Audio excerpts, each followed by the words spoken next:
nakikita ng delivery rider si Bailey ay lagi niya itong inaasar. Alaga kasi ito ni Lola Felicia. Pero isang araw ay nagka-heart attack si Lola Felicia. Buti na lamang at dumating si Carl na delivery man. Agad siyang tumawag sa ambulance at isinugod agad sa ospital si Lola Felicia. Habol ng habol si Bailey. Pero mabilis yung ambulance at hindi niya na ito inabutan. Naglakad siya ng naglakad hanggang inabot na nga siya ng gabi. Kinaumagahan, habang yung family nila Lorraine ay nasa park, nakita ng daddy niya na palakad-lakad si Bailey. Meron itong tali kaya alam niya na merong may-ari nito. Pero hanggat hindi pa nila nakikita yung may-ari ay inuwi nila ito sa kanilang bahay. Ang dating malungkot na si Lorraine ay naging masaya na. Tuwing pupunta nga sila ng supermarket ay lagi niyang naaalalang bilhan ng pasalubong si Bailey. Pagkatapos nun ay nakarecover na si Lola Felicia. Agad niyang hinanap si Bailey at nagpatulong siya kay Carl na gumawa ng posters para idikit ito.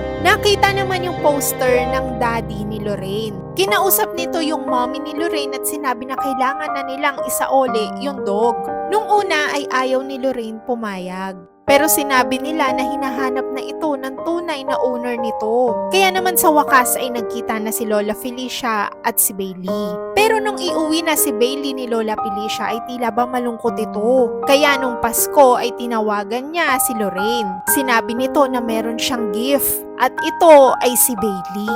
Doon na daw magpapasko si Bailey kasama ng pamilya. At ito ay hindi lang pansamantala kundi forever na. Kahit malungkot si Lola Felicia ay pinaubaya niya na si Bailey sa pamilya dahil alam niya daw na doon na magiging masaya ang kanyang alaga.